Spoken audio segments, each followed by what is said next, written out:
LegalizeFreedom.com. Why are we here? Where do we come from? Where are we going? From the nature of reality to the future of humanity.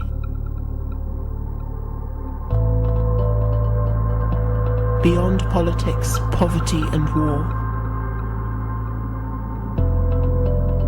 LegalizeFreedom.com.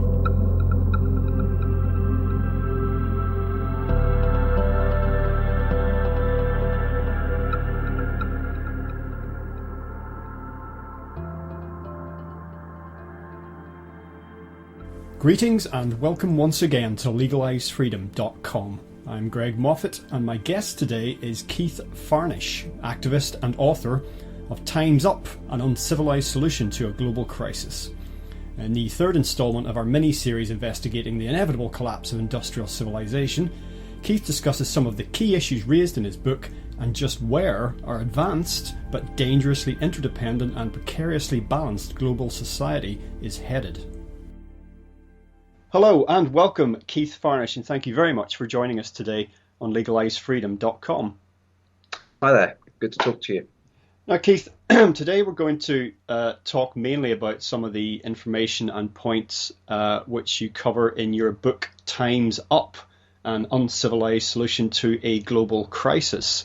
And if people are thinking, oh, what global crisis are you talking about? Well, I don't know where they've been living, but before we dive into that, perhaps you could just tell us something about your personal background and the journey that you've been on from, fairly conventional work life, conventional guy, through to where you are now with your writing and your activism, just how you've gone from that one place to another.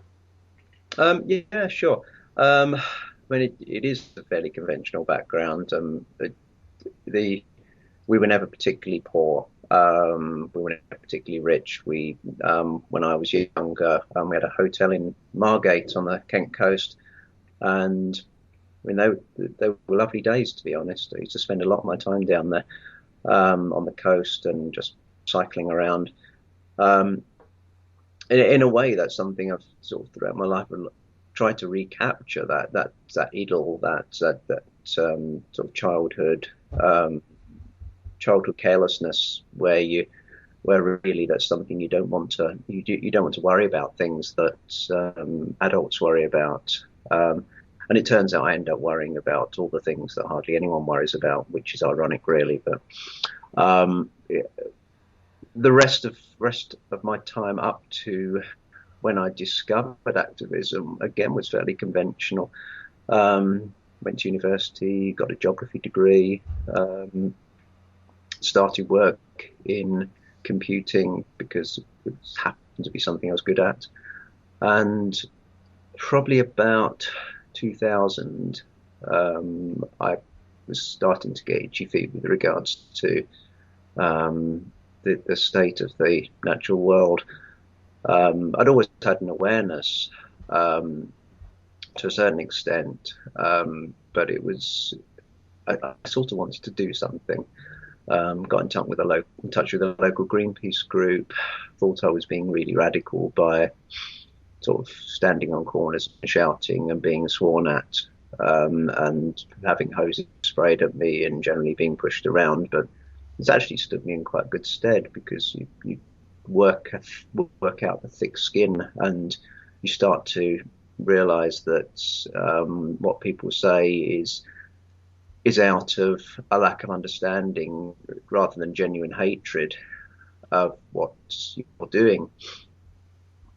But it was only in, I suppose, 2006, 2007 was when I really started to realize that even the activism, which I now put in quotes, that I was doing was very much mainstream, introduced to the works of Derek Jensen by a good friend of mine who was on a road protest camp in Southend-on-Sea, and also realized that almost all of the writing that was being done at the time, and also most of the activism that was being carried out at the time, was fruitless and not achieving anything like where we should be going. So I thought, well, I mean, I'm a fairly bright guy. I can try and work things out. And I suddenly realized I'd sort of got it in about 2007. And I realized I had to put this down onto paper, left my job, and started work on the book, the first book. And that during that period of writing, that's when all of the ideas about connection and the sheer goodness of actually bringing down the industrial system, which is something that most people consider to, so most civilized people consider to be abhorrent. It all eventually became a completely logical thing. So where I am now is, well, I know that very soon, certainly in the time of the human span, industrial civilization will be gone. It's how it's gone, I think, that is significant now. Yeah, well, I mean, industrial civilization is the global crisis, basically, that you refer to in the sort of the subtitle of the book.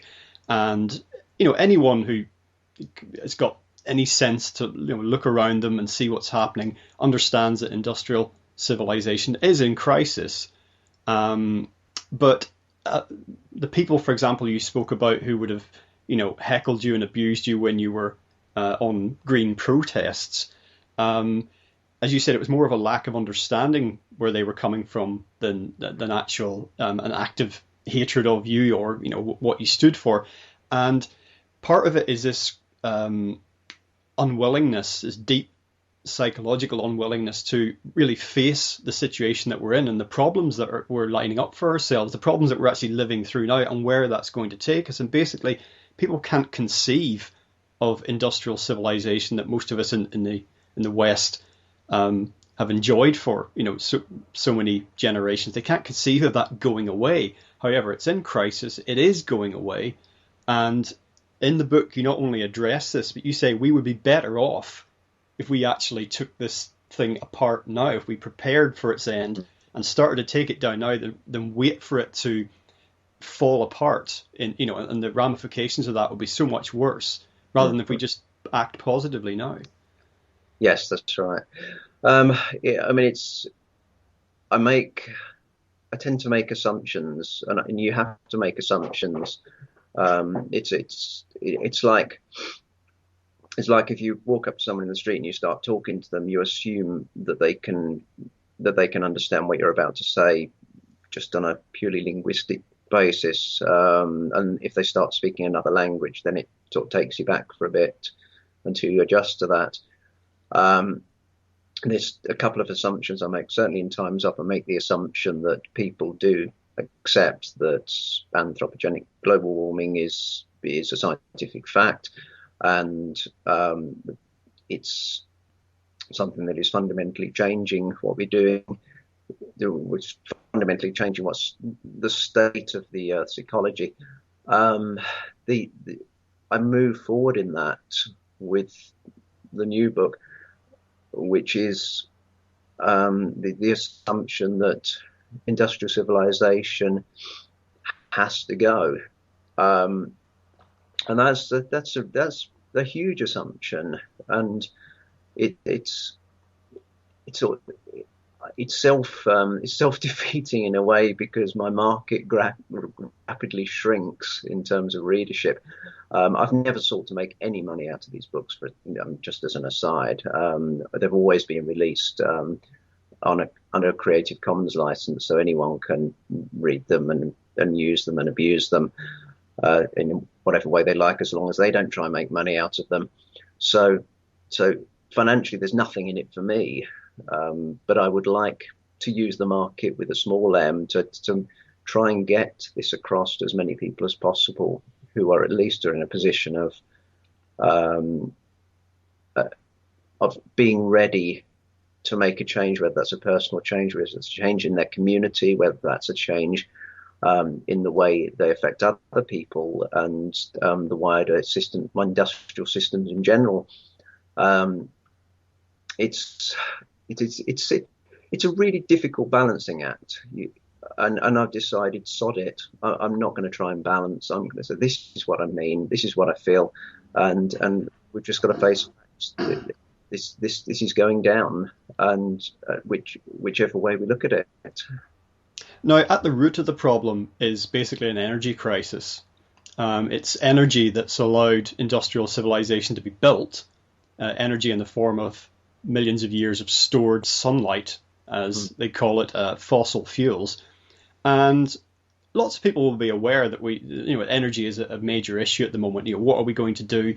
The oil, but even if people don't subscribe to the notion of peak oil, they're aware that oil is becoming harder to find and harder to get hold of when it is found, and renewables are not thus far really living up to their promise. But they know that something needs to be done, but they're not quite sure what, and they're looking to other people basically to do it. As always, the government will think of it, they'll sort it out.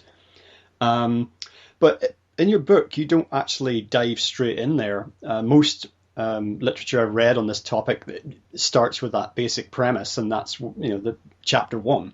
You actually first section of your book is quite interesting. It's called The Scale of the Problem, and you spend quite a lot of time talking about viruses and bacteria and nematodes, and it's quite unusual, original way to approach the whole issue. But in doing so, you actually get the reader to start thinking about certain issues, perhaps without realizing that they're thinking about them. And then when you eventually do turn to the issue of climate change and of the energy situation, you've kind of prepped people's thinking somewhat by doing that. So perhaps you could tell us why you started the book out that way.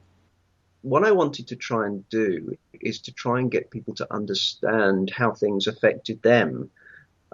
Because what we do, one mistake that the vast majority of environmental writers and commentators make is, oh, look at this thing that's happening over there, isn't it terrible? And what they fail to do is focus that on what matters the most to human beings, which is essentially yourselves. I mean, if the thing was hurtling out of the sky and I thought it was going to hit me, then I'd gone. My first instinct is to get out of the way, and that's, of course, that's survival. I mean, that's evolutionary, that's instinctive. So the way to try to get people to understand the severity of the situation is to try and help them to understand how it's going to affect them. The idea of the different scales, it was a way of making it look interesting, but also it was a journey for me as well. I didn't know a lot about viruses. I knew almost nothing about nematodes. And there were other areas I looked at. I was actually suggesting that the bees chapter was suggested to me by someone else because they had read this quote about, if all the honeybees went, then there'll be no more food, which is just patent nonsense, as I found out. So I wanted to discover this myself. So in a way, I wanted to go through the same journey as the reader would go through when they were reading this. Oh, this is actually quite interesting. I didn't know this. And someone described it as a genuine page turner because they wanted to find out what was going to happen next. So it was a nice thing to write about, albeit in a particularly gruesome way in many cases, because it was interesting. But it does bring about the point that everything that we do as a civilized society has a negative impact on us as human beings at every scale. And that was the point I was trying to make, because we come down to our basic instincts, which are to survive.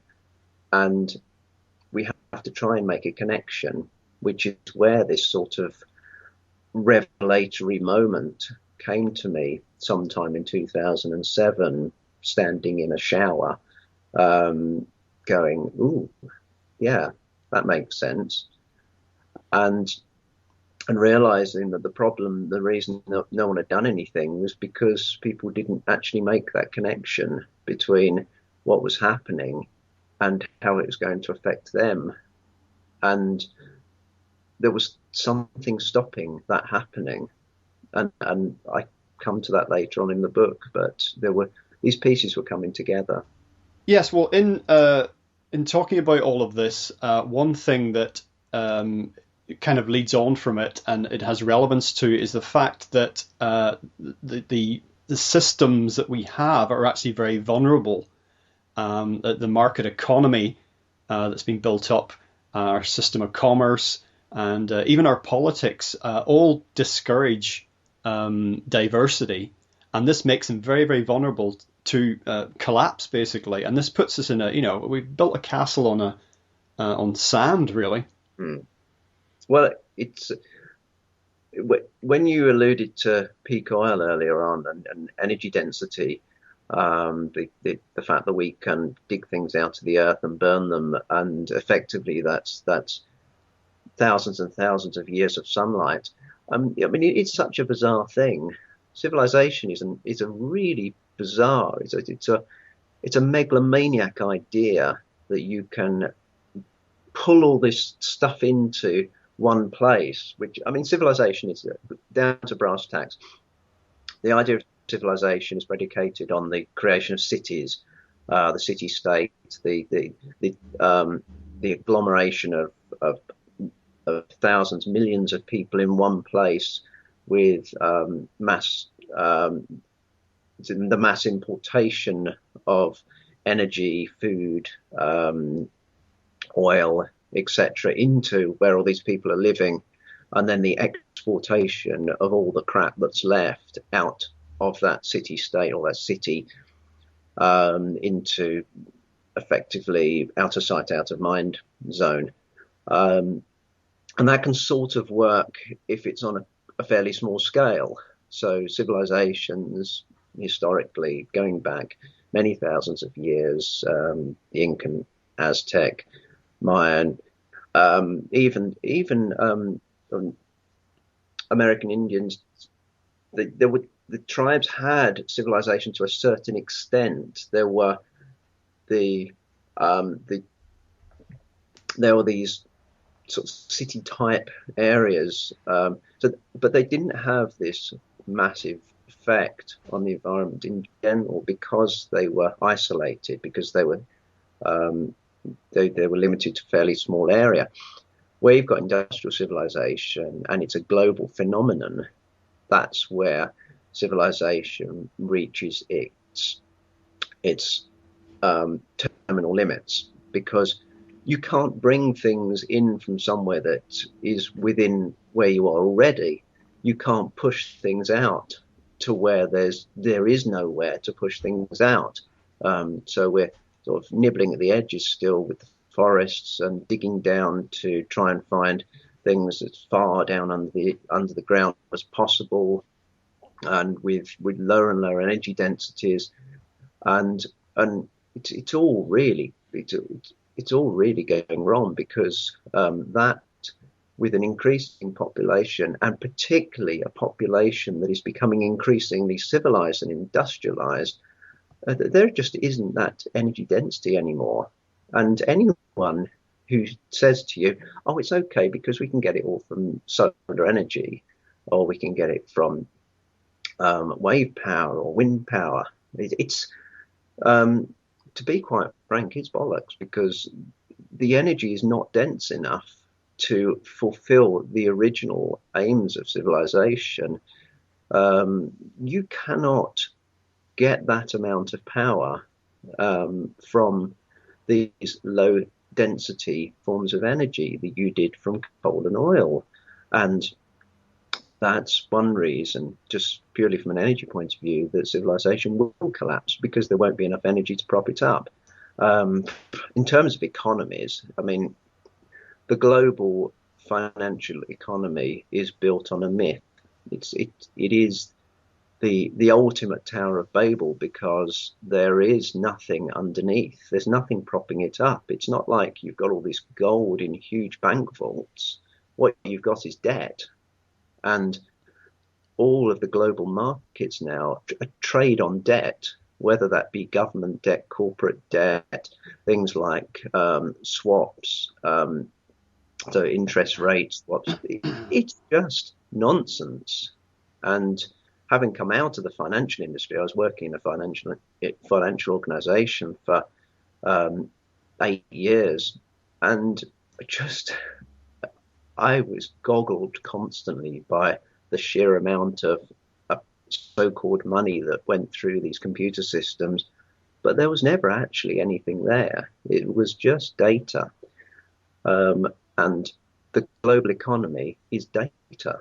It's not tangible. No, I mean, the global financial system, as I see it, has not only contributed to many of the problems we face, but it's facilitated them. A lot of the systems, natural systems particularly, but also man-made ones that have got out of control, that has been allowed to happen because of the nature of money and the nature of the financial system. I mean, you said you're coming from a financial background. I mean, I find widespread ignorance in the general populace about what money is and how the financial system works. I mean, is that level of ignorance even like reflected within the financial industry? I sometimes think that it must be, that otherwise how could people in banks or other financial institutions go to their work knowing that it's all just baloney, funny money out of thin air, nothing?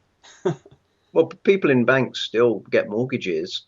They still buy cars on HP and things like that, and they know that this is all. They wouldn't be able to do this if it wasn't for debt. So yes, I mean the illusion is still very much there, but it's not just that. There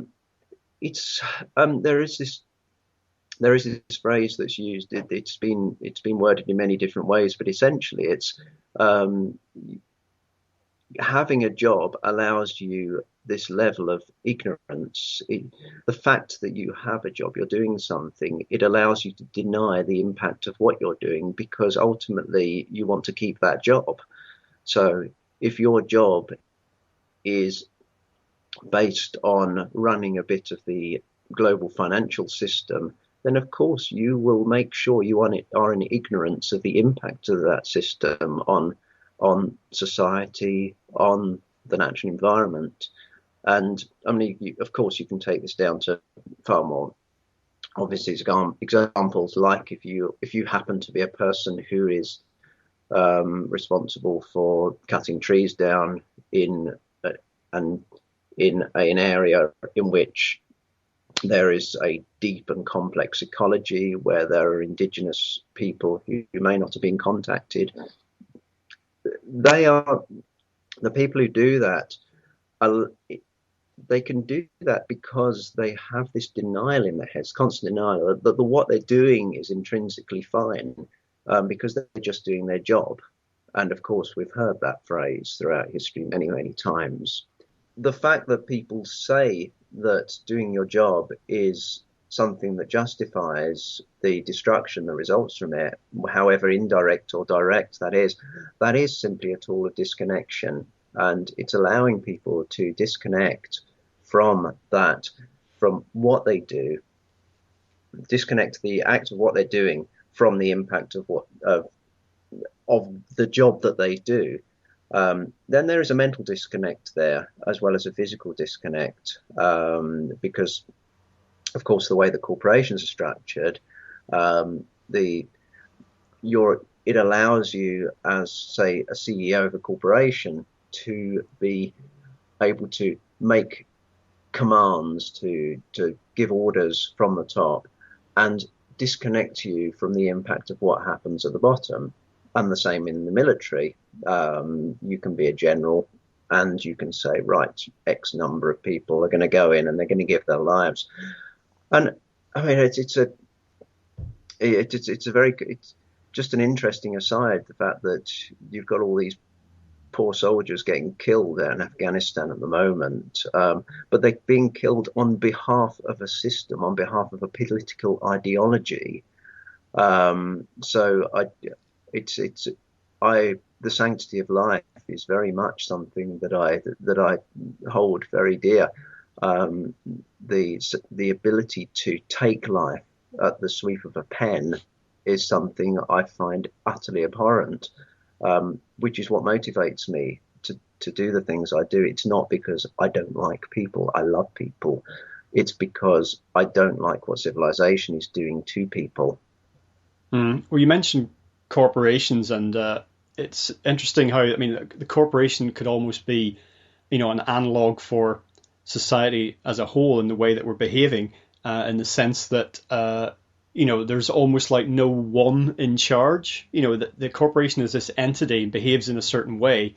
Society, the same. It's like there's no one in charge, no individual you can point to, but yet there somehow is. In a corporation you have the CEO, but that person can leave, someone else to come and take their place, and the behavior of the corporation can largely stay the same. It was a bit like what happened with Enron when that collapsed, taking so many people's investments and savings with it. It was almost like it wasn't any human being that did this, it was Enron that did it. But yet and all that was made up, as all corporations and as society is, that was made up of individuals. But it seems there's this collective mass behavior that absolves us of responsibility. And certainly we look at the society, we see that. Yeah, there's a very good book. I was actually there was actually a documentary about it, and I only stumbled upon it by accident. But a book I used as a source was by Ronald Wright, A Short History of Progress, and it's an excellent book. But he uses the analogy of the conveyor belt and of being people coming onto and off the conveyor belt of power. There is no one person that's in charge, as you say. There is this higher echelon of people that can temporarily take power and carry out orders on behalf of civil society. But really, it's more of a mythology. It's this fact that there is this thing that we all believe in, which is the greatness of civilization and how it's the ultimate expression of humanity, whereas really it's just the ultimate expression of a possible latent destruction that may be within human beings, but it has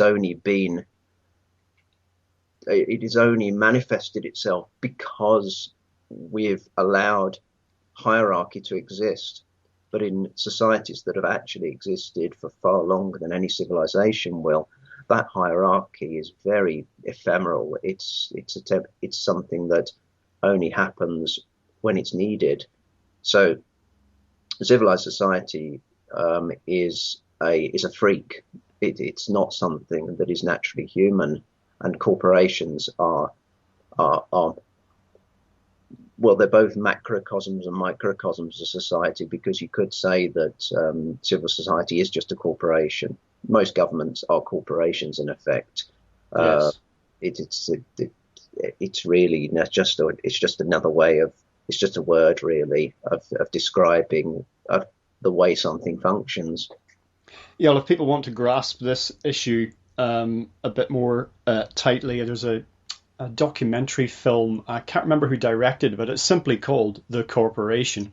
Yeah. And that sets it out all rather neatly. You were talking about the hierarchy as being sort of anomalous rather than necessary. And if we look at Indigenous societies, which there probably was nothing but Indigenous societies, 10,000 years ago and beyond, you could correct there that they had a hierarchy only ever came into place as required, and they might have different leaders at different times. If a leader was required, it would be sort of a meritocracy. It would be, okay, you lead us today because we need a leader today and we need someone with your abilities. Yeah. And but that wouldn't, crucially, leadership in that sort of society didn't confer a lot of material benefits to the leaders, and that's something quite different from the situation we have today. No, it conferred risk in some cases. And responsibility. Yeah, absolutely. I mean, if you're if you're responsible for doing it, it's almost like saying, oh right, well you're a general, you've got to go and fight with the men and down on the battlefield. And what general would say, yep, that's fine, I'll go off and do that? Well, there have been one or two examples of that in the Crimea, for instance. But in the main, if someone who's a leader in civilized society does not take the risk that the ordinary people that are acting on their behalf do, and if you're, I mean, the sheer egalitarianism that in all its forms that exists in indigenous societies, for instance, the enhanced role of women when it comes to lean times in terms of food. I mean, there's this funny thing. It's almost like it's this idea of the male psyche being the breadwinner and the proud bringer home of whatever happens to have been slaughtered, and meanwhile the women have rustled up this fantastic meal, and they've been looking after the kids, and they've been making sure that everything's safe, and they've been making medicines and storing food and all of these other things. It does go to show that civilized society really has it's got its head screwed on backwards when it comes to equality. Well, quite. Now, you in the book you address issues that people will be familiar with. For example, the state of the environment, specifically the oceans and fish stocks, forests depletion there, and the green parts of the planet are so important as a carbon sink, so that all relates back into climate change again. And then you look at some of the fixes that we're trying to apply to this, specifically synthetic biology in the form of genetic modification. And you point out that in all these areas we have an impact way out of proportion to our size almost, compared to other life forms on the planet, and that while we prove to be very adaptable over the millennia, we're highly, not only are our systems vulnerable, but we are very vulnerable to ecosystem changes, and they've been set in train now, and almost like a house of cards or dominoes, and one is triggering another and feeding into another, and we're undergoing a lot of those ecosystem changes now, and that in itself is going to be part of whatever we do actively or whatever we can do with technology. There's a lot of things in motion now that are going to be, they're going to unfold regardless. They're unstoppable, and they will affect us profoundly. It's been shown time and time again that the more complex a society is, the more vulnerable it is to change. Complexity in societies tends to create its own fragility, because in order to create that complexity or to create all these layers, you have to have weak points, whereas societies that we would see as primitive are actually far more adaptable. I mean, even down to something as simple as possessions. I mean, if you've got a house full of possessions, how easy is it going to be for you to suddenly say, right, I've got to move. I've got to go to a place that's got more food, or is safer. You can't just stick that in a bag and run away. Well, that's exactly what most indigenous societies have the facility of doing. They can just stick things in a bag or on their back and go somewhere else. So that makes them more adaptable.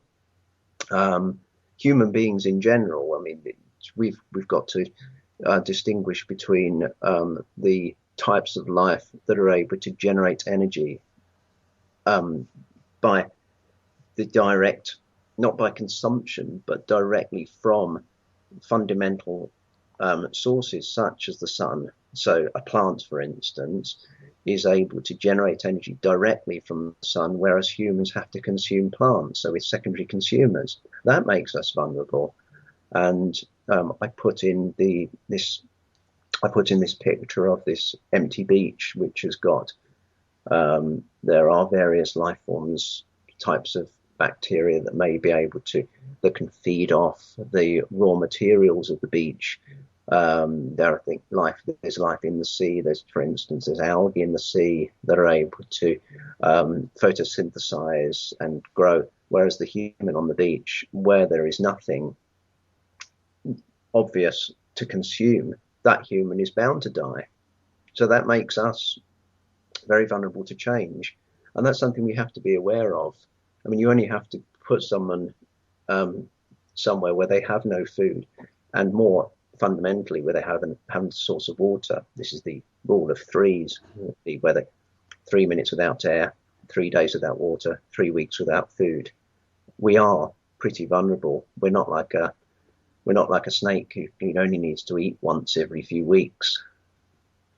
Well, I think it's most people understand that there are enormous changes happening in the world and, in society, and it's whether you live in the modern industrialized West or whether you're still, you're living in a third world country with a relatively primitive lifestyle, that, their changes are happening.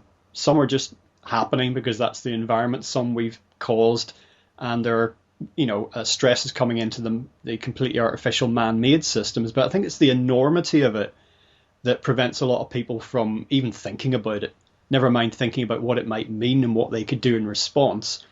And I mean, I was on a train the other day and there was a problem with it, and we all had to get off and go to another train.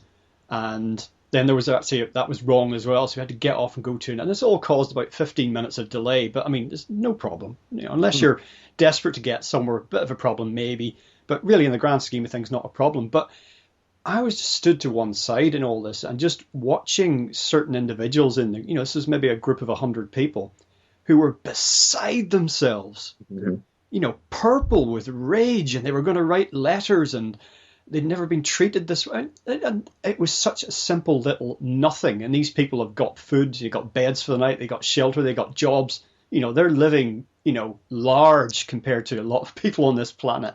And yet that little inconvenience was enough to just, almost push them over the edge.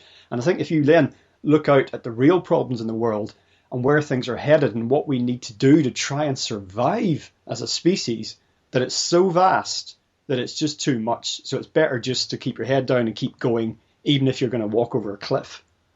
Yeah, I mean, it is a mental survival mechanism in many ways to try and block out the most serious problems and focus on the trivial.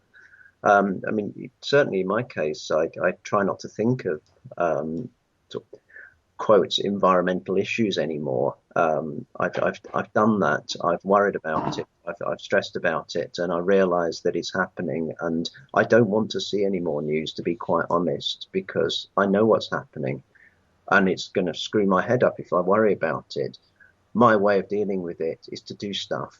It's not just write about stuff. Actually, go out and do stuff practically.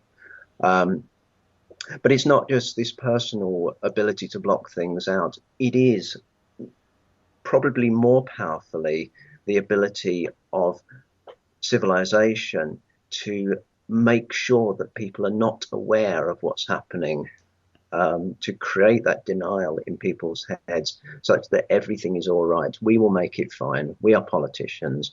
We are companies. Everything's going to be fine if you've got X, Y, and Z. And this level of denial is terminal, because that will lead to the termination of humanity as we know it eventually, if we don't do something about it. So, and that makes civilization fundamentally dysfunctional. It is not something that was ever meant to persist.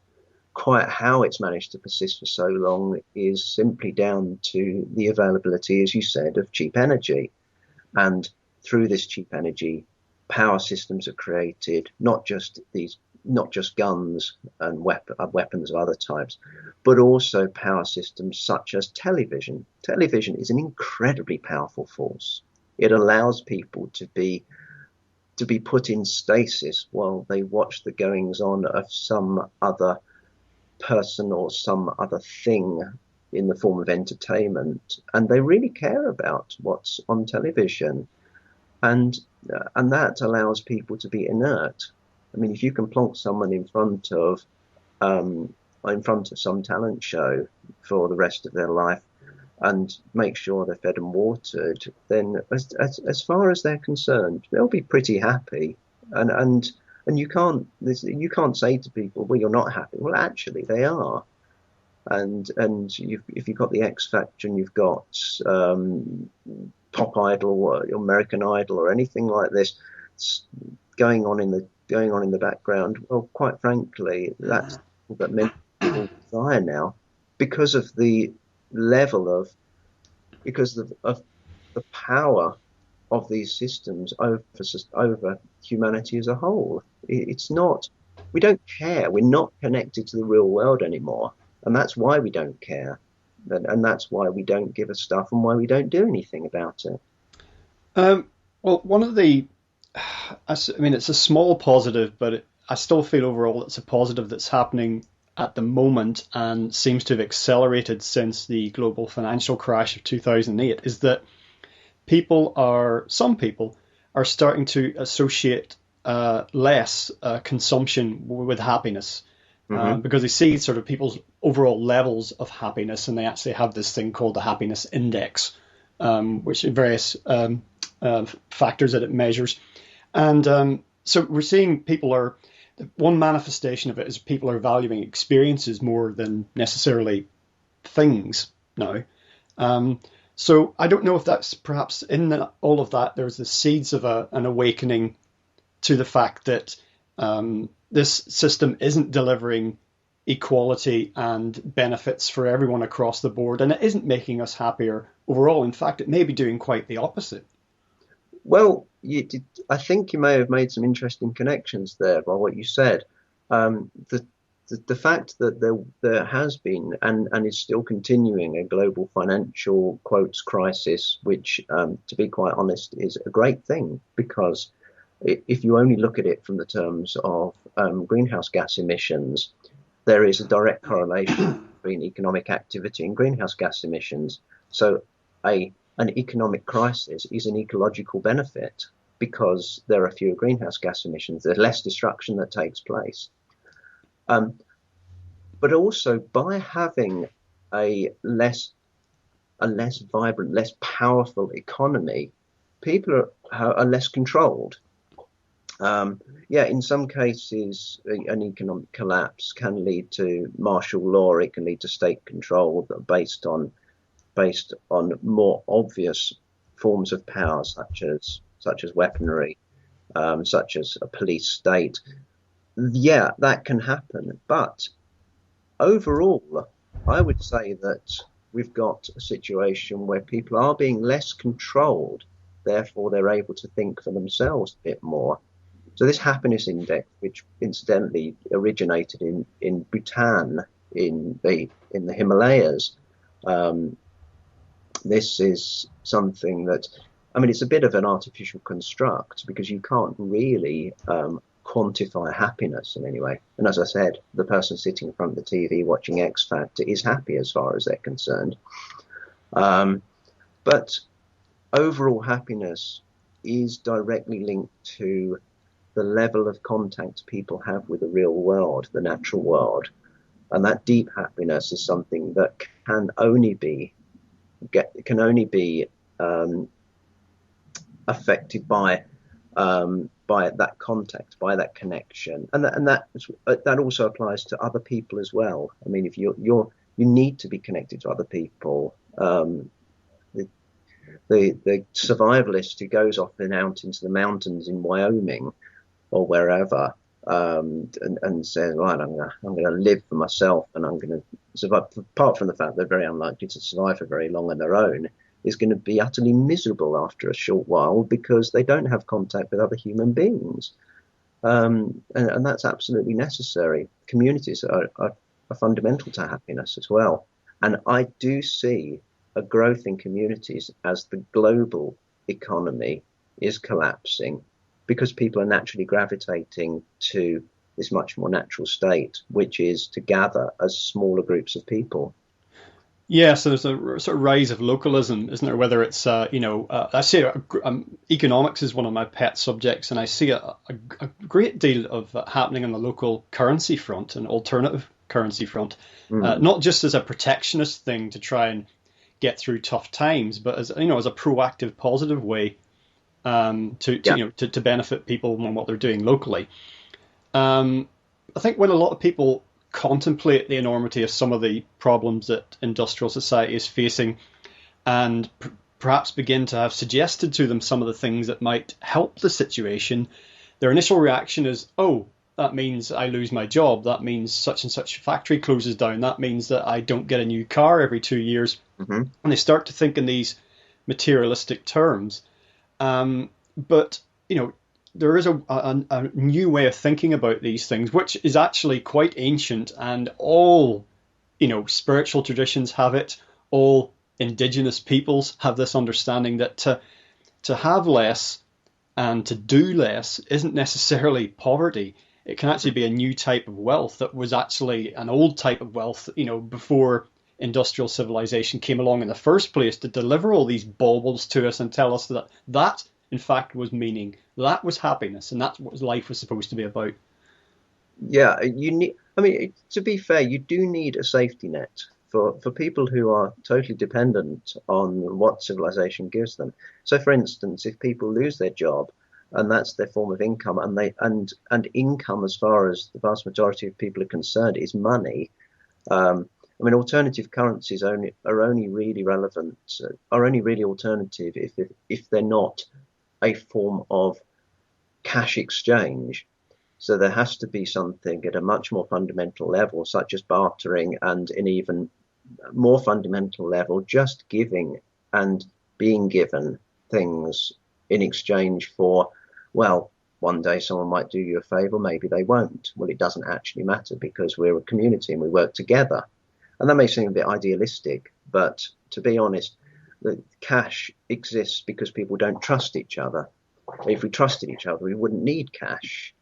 I mean, I promise to pay the bearer on demand the sum of, which is on all banknotes, or in other words, is essentially saying, I don't trust you. So this piece of paper is saying you're going to pay me at some point the value of this piece of paper.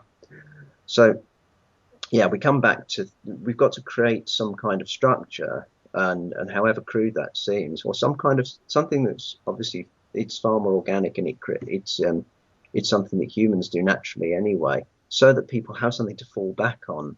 So even though people do lose a job, they still have things, they can still be looked after, they still have some form of medical care, they still have food, basics, food, shelter, companionship, warmth. Those things have to be in place before you can actually say, right, that's it, you've got no job. But of course, that's not how we view things as civil society. We have to have the things that have been put in place. We have to comply with whatever rules are in place. So you're not a person as far as civil society is concerned. You're not a valid member of society unless you vote, you go shopping, you've got a job, and you watch telly. And things get added to it all the time. You're not on the internet, therefore you're a nothing. Oh, well, what have you got? Oh, well, I've got the latest iPhone. Oh, what have you got? I mean, I've got a crappy Nokia lying around somewhere, I think, which makes me less of a person. But actually, I quite like it because I can make phone calls occasionally. So it's all. There's a lot of relativism in this. I mean, the last thing you should do is feel jealous that someone has more stuff than you. You should be jealous because someone is happier than you, and that's it's quite nice to at the same time look down on someone and look up to them, because society is telling you to look down on someone who doesn't have much, but as a human being, you're looking up to them because they've got something you can really aspire to, which is happiness and contentment. Well, now, the collapse of industrial society is not going to happen overnight, probably. It's a step down process which has been underway for some time, and we see that as industry is initially outsourced to other countries from Western industrialized nations, and then eventually the underpinnings for that industry go away altogether, and that no matter where you take it, India, China, whatever, that eventually goes away. That the official response, government response to this, is very much in terms of the system as it is, fixes with whether it's the monetary system or it's all sticking plasters, not really dealing with the problem long term. And there's some other responses to it happening outside of official systems, like if people in the UK certainly, and I'm sure this is happening elsewhere, want to go and look up the transition town movement. People who are actually looking ahead in the medium to long term about where things are going and what they can do to prepare for that. However, and you do address this in the book, and it's a kind of a thorny subject that is contentious and controversial. Can we really see this change being managed over the next few generations, the next couple of 100 years, with the population as it is right now? Because when we look at things that could be done and how things could be put on a more stable footing in the long term, it's like, yeah, we can do X, Y, and Z, but we can't do it with 7 billion people.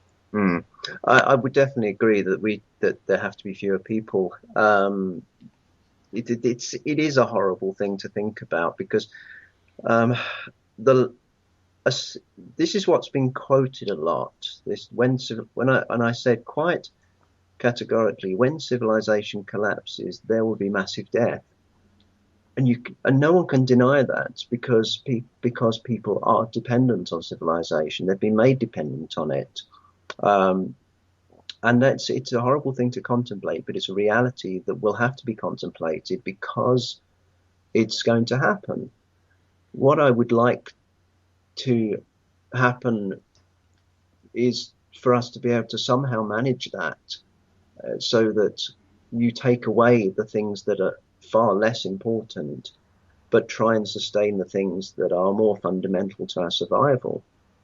So we can take away television, for instance. I mean, take away advertising. We can take away all the things that revolve around high finance and commerce. They can get rid of those. I mean, they're really not that important. You can take away the vast majority of government systems because, again, they're all about power and control and corporatocracy.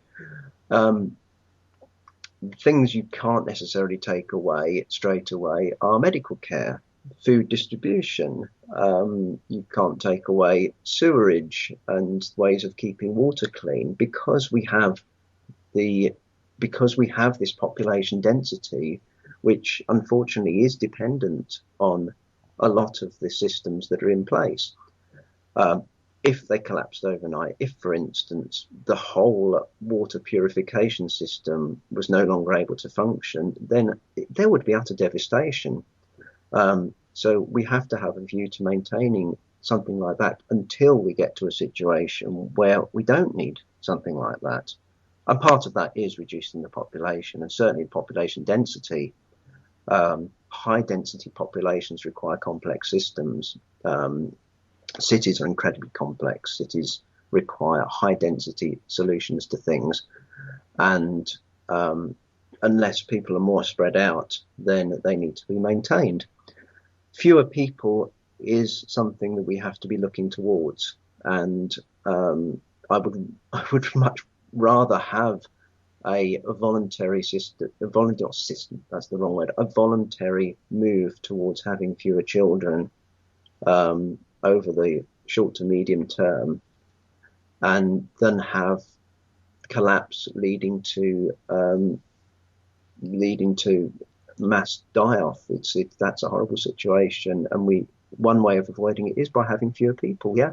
Well, I mean, it's seen as sort of anti-human, isn't it, almost, to talk about having less children, even though it's talking about having less, not about having none. And I think it's just because our very sort of human-centric, we're very narcissistic and self-centered, and we're the pinnacle of evolution, and we dominate the planet quite rightly, and in some people's eyes, God-given right to dominate the planet. So putting us into a more humble perspective in terms of the rest of the life on the planet is not something that people readily do. But there's a section in your book, Time's Up, just to remind people we're discussing, where you actually apply some tests to humanity's significance. And not to say for 1 minute that we're a very significant form of life, even if only because of the effect that we have. But it's interesting that you do, I think it's ecological, cultural, and personal criteria you apply, and you come to some interesting conclusions. And perhaps we're not all that we thought we were. Yeah, it was something I wanted to try and come back to this idea that what matters is what matters to us. And one way of doing that is by looking at it from different angles. So from an ecological point of view, it is quite clear that humans, although we have a vast negative effect on the ecologies, civilized humans, I want to make very clear, have a vast negative effect on the areas that they occupy. Indigenous cultures, in the main, have been able to occupy the areas in which they live because they don't have a negative effect, because they live in harmony with a natural environment. So leaving aside the people that are actually connected to the real world, civilized humans, we just don't have much significance from an ecological perspective. Things don't feed on us until we die and rot away in civilized society. We're at the top of the food chain, middle of the food web, however we want to describe it. If we went, there would be a net positive effect on the global ecology. So that makes us irrelevant. I wouldn't say irrelevant, but very unimportant in terms of if we went. And it would be very important to the world as a whole if we did go, because things would be better for the rest of life. So that's one perspective. Another perspective is cultural. So how does society view humans in general? Yeah, society views humanity, or rather society views itself. Civilization thinks civilization is the most important thing. However, when you look at the way civilization treats individual people, sends them to war, uses them in slave labor, treats them as shoddily as it can possibly get away with, to the extent that people are given the very minimum they need to be happy, the very minimum they need to survive. People are only permitted certain levels of freedom to the point at which they get genuinely free. And at the point they get genuinely free, then that freedom has to be pushed back, because they start making their own minds up about what society they want to live in. So actually, as far as civilization is concerned, human beings are relatively unimportant. It's civilization that's important to civilization. But actually, when you look at what matters to us as an individual, we matter most of all. Because, I mean, I've been told many times on various forums, and I've read many times, well, isn't it terrible, regardless of whether humans on the earth, that this thing is dying out? Well, actually, do we care about what's going on other planets from a day-to-day point of view? No, because we're not part of that ecology. And in actual fact, unless we are physically connected in some way to the goings on of an ecology, then what happens to that ecology doesn't matter. So you take humans out of the equation, you take our consciousness away from something, that something no longer matters. So it's really important to look to take this anthropocentric point of view, because it allows us to realize what matters to us. And really what matters is ourselves, is our families, the people we care about. They are the fundamental drivers behind all we do naturally as human beings. And the reason that humans in our natural state care about the world around us is because that world around us is maintaining us.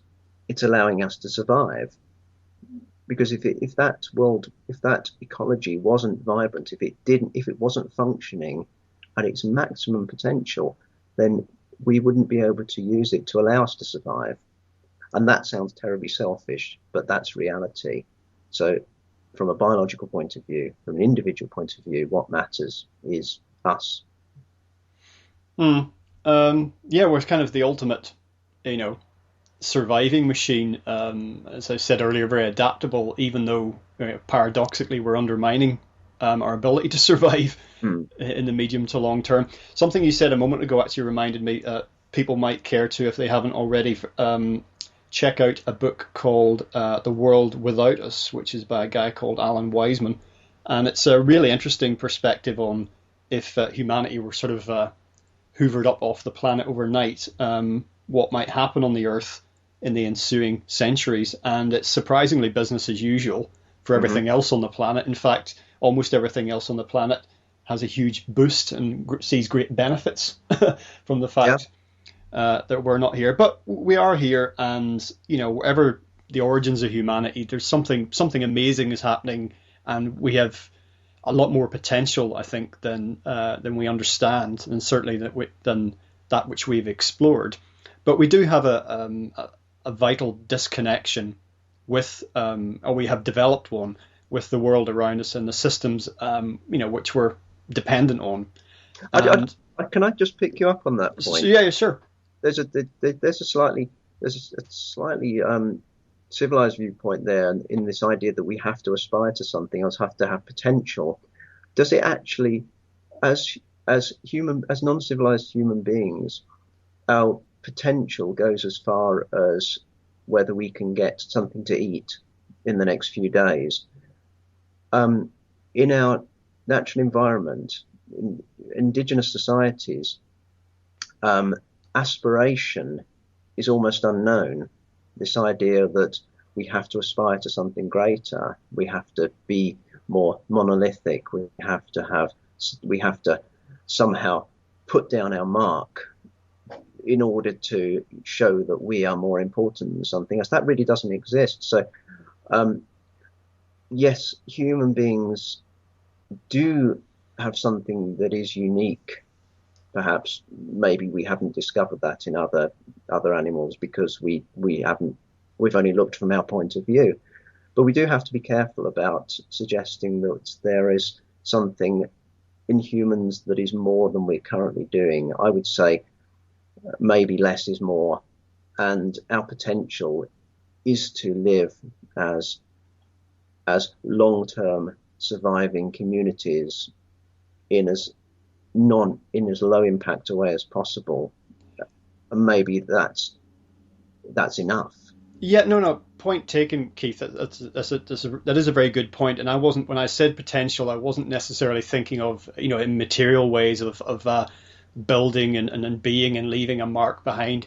Just simply that and this is subject for another debate entirely, but in my study of the origin of man and our evolution or otherwise, there seems to be so much more there than is necessary just for a creature that lives a hunter-gatherer type lifestyle, hand to mouth, day to day, with no real concerns or aspirations or thoughts for the future. It just seems that we're built differently to that. Well, that's all. There have been studies carried out on what caused the evolution of the brain, why we've got such vast cerebrums, which are the large hemispheres left and right, and it does seem to be put down to meat eating, that we adapted a more carnivorous lifestyle in certain parts of the world, and that increased level of protein, that concentrated protein, manifested itself in larger brains and more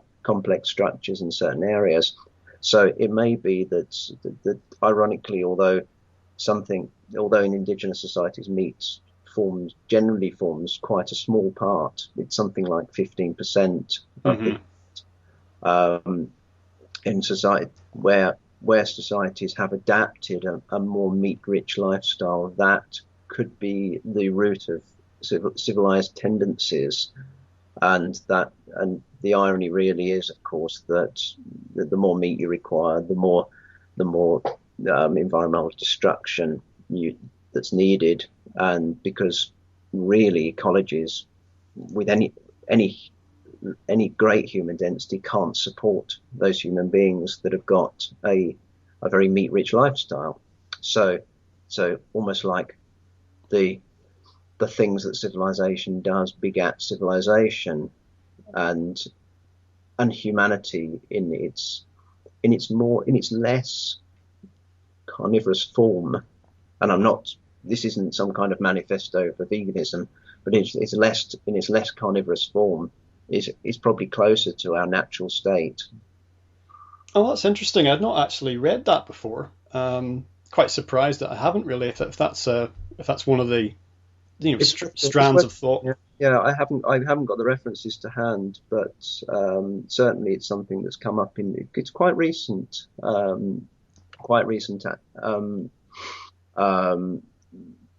Anthropological studies have found a link between the size of brain and the meat consumption and the desire almost to form hierarchical societies and other more complex structures. Well, yeah, okay. To link back to what I was saying earlier about, we have developed this enormous disconnect with the world around us and the systems that support us. And in the book, you basically make it's kind of a dualism that we're kind of stuck with at the minute, that you point out that we have to reconnect, but then you point out some of the powerful forces that are under the banner of why can't we reconnect, some of the powerful forces that are preventing us from doing that. And these will be a familiar and rather dismal roll call for anybody who studies world events. It's not a complex process, making connection. It's actually something that happens very naturally. And if you can somehow rid yourself of the things that stop you connecting, it rushes into you in a very visceral way. And we've all experienced this to a certain extent in situations where we've really felt, to use the phrase, at peace or at one with the rest of the world. That's what I mean by connection. The things that stop us connecting are essentially all of the things that make up civilized society, because civilized society can't exist unless we're in this state of denial about what we're doing. And there are various tools of disconnection that I've described, and I have expanded upon them later on in the second book, simply because I hadn't finished my thinking on it. But hierarchy is one that we've been through. The ability to impose authority upon others, that ensure that the people at the bottom of the chain are disconnected from what they're doing. Authority is an incredibly powerful thing. There are other things such as advertising that technically take the decision-making process away from us rather than give us choice. Advertising tells you what you want because, as it's very clear within the world of retail, especially, if something was genuinely desirable, you wouldn't need to advertise it. We have this fake choice in society. Politicians keep going on and on about this choice we have. We have to choose between different kinds of healthcare. We have to choose between different kinds of toilet roll. We have to choose between different colours of politicians. But they're all the same, to be quite honest. What you wipe your arse on is no different to what you vote for, to use a yes metaphor. They don't advertise, get friends, Yeah, exactly. Go for a walk in the park, have sex. That's not, because the genuine choice is not something that's desirable in civilized society. As long as you're given this fake choice, such as which party you vote for, and it's made out by these parties, we're so different, we have to disagree. But you don't disagree. None of these major parties disagree about anything, really. They all want to continue civilized society. They want to continue the industrial system. They want to continue economic growth. They want to ensure that people don't think for themselves. So you don't have a choice there. And it does, but it gets more sinister, because the moment you start deciding that you do want to make a change, then forces come down to bear.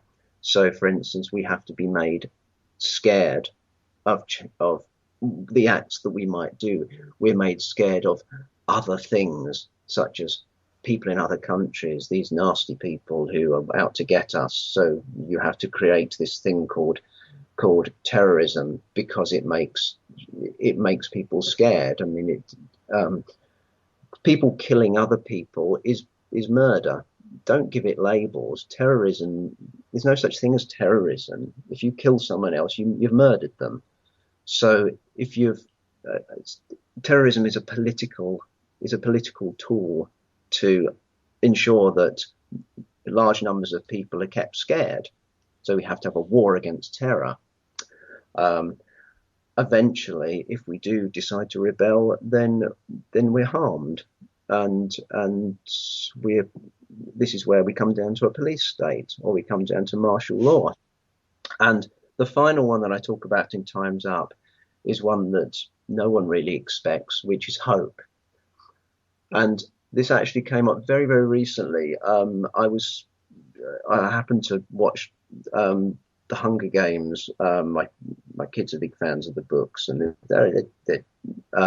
they came across them very early on when they were written. And an interesting thing came out, because I do like watching films to see what ideas are there. There's a lot of politics under screenplay, and one thing came out, and it's very subtle, but it's the idea that if you give someone a little hope, then they're content. They think that things are going to be all right. If you give someone too much hope, then that's dangerous to society. But I wouldn't call it too much hope. I'd call that this. I was trying to find a word for it, but in essence, a lot of hope is realization. A lot of hope is desire for change. It's actually, you can't, if you're given hope by a religion or a charity or some other organization to say, well, okay, we've got to hope that something gets better, that's a way of suppressing your desire to change. And Derek Jensen writes about this very well. The moment we stop hoping is the moment we start doing things. And that's why hope is such a dangerous thing.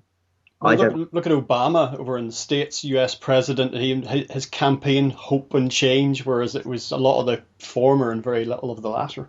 And he made me very angry. And anger is one thing that has to be suppressed in society, because if we're not angry, then we're not going to create that level of change. So, and hope is a way of suppressing anger. It's a way of suppressing change. And I would love for that word to eventually only mean what it originally meant, which is just this point at which you've done everything you can do, and I just want to, let's see what happens. As far as I'm concerned, that's as good as hope gets. Any more, and you're just chancing your arm to whatever forces are out there, and that's a dangerous thing. Well, as they say, if all you've got is hope, then you've got nothing. And I mean, just to draw today's conversation to a close, I think that if we ignore the warnings of history, well, we do so at our peril. And there have been a lot of failed civilizations in the past, and to think that, whether you look at just recorded history, that which has been, relatively well documented, or you look at the alternative history that goes back much farther, there's evidence for not civilizations on the scale that we have globally today, but certainly large advanced civilizations that have almost completely disappeared, almost without a trace. And thinking about our situation, I think the four most dangerous words in economics come into play, and that's "this time it's different." And if we go along with that thinking, as I say, I think it'll be fatal. Yeah, Yes, I mean, yeah, maybe this time it is different, but that's I would say that what we're seeing now in terms of economic change, well, you can call it recession, you can call it stagnation, you can call it what you like. We are seeing the start of some kind of collapse here, and I would see that as a positive thing. And we need to make the best of it. We need to realise that this is an opportunity to create something better. Yes, yes, absolutely.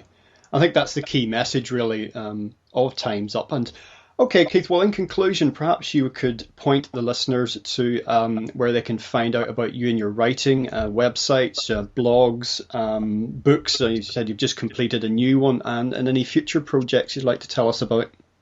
Yeah, well, there's most of my writing started on a blog called the Earth Blog. Well, it's not really a blog; it's a set of essays that I occasionally add to. So that's theearthblog.org. The book Time's Up was originally called A Matter of Scale. That is still its name in the pre-published version, which you can download for free. You can either go to amatterofscale.com or timesupbook.com, which will also take you to around the same area. So you can, if you want to buy the book, then it's available in various places. If you don't want to buy the book, then just download it and read it. There's some useful things on something that's sort of still alive called the Unsuitablog. That's just unsuitablog.org, which was all about getting rid of greenwashing, but it turned into something a bit bigger, and there's a lot of practical things on there that you can do. And the book that I've just finished writing called Underminers, that's underminers.org, and it is now available to download, and you don't have to pay a bean for it. So I would say read Time's Up first, or A Matter of Scale first, before you get into Underminers, unless you're completely sold on the idea of industrial civilization going, in which case just dive into Underminers and see what you think. Okay, excellent. Keith Farnish, thank you very much for joining us today on LegalizeFreedom.com. Thank you very much. Well, that's all for this week. Time is indeed up.